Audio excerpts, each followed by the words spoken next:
Wahubiri wa maeneo ya Lanet, kaunti ya Nakuru, alikopoteza maisha yake kasisi baada ya kuuawa wamejitokeza kukashifu kisa hiki, huku akieleza wasiwasi wao kutokana na utovu wa usalama maeneo hayo. Wahubiri hao wakibaini kuwa kwa muda sasa maeneo hayo yamekuwa na visa vya uhalifu kutokana na utovu wa usalama, huku wakitoa wito kwa serikali kuharakisha uchunguzi wa mauaji hayo na kurejesha amani maeneo hayo.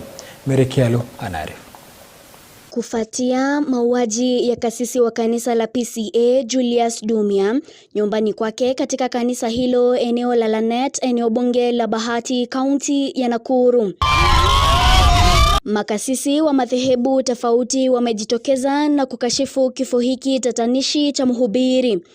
Ladies and gentlemen, we as Umoja Pastors Fellowship, we address you today with a deep sorrow and heavy heart following the tragic incident in Lanet, Nakuru County, where a minister of PCEA Taboga Parish, Reverend Julius Gary Dumia, who served faithfully with commitment to God's work, was brutally killed with the church compound yesterday on 4th May 2026. This horrific, terrifying act carried out within a place of worship has shaken not only Christian community but the entire society. The church is meant to be a sanctuary of peace, hope, and refuge. When such violence reaches the altar, it signals a serious breakdown of moral and social order.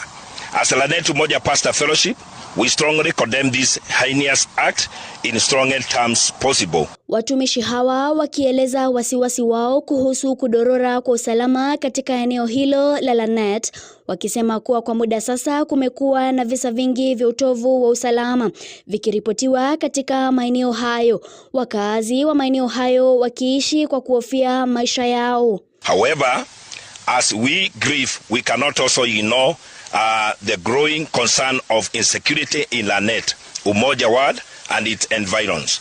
In recent times, there has been a worrying increase in cases of violent crime, including killing, assault, and act of thuggery. This pattern has created fear and uncertainty among residents.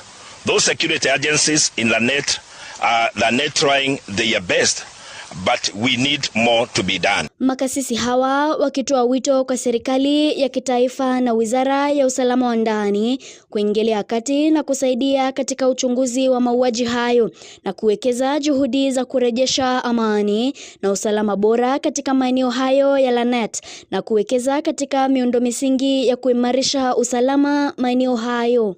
Therefore, we make urgent a firm appeal to government authority and security agents to act swiftly and decisively to address deteriorating security situation in our area. We urge, number one, immediate and thorough investigation into the murder of Reverend Julius Dumia with the aim of bringing perpetrators to justice without delay. Number two, increase security presence and patrol within Lanet Umoja Ward and surrounding areas. Number three, proactive measures to curb rising criminal activities and restore public confidence, safety, and security. Mary Kyalo, Undugu TV.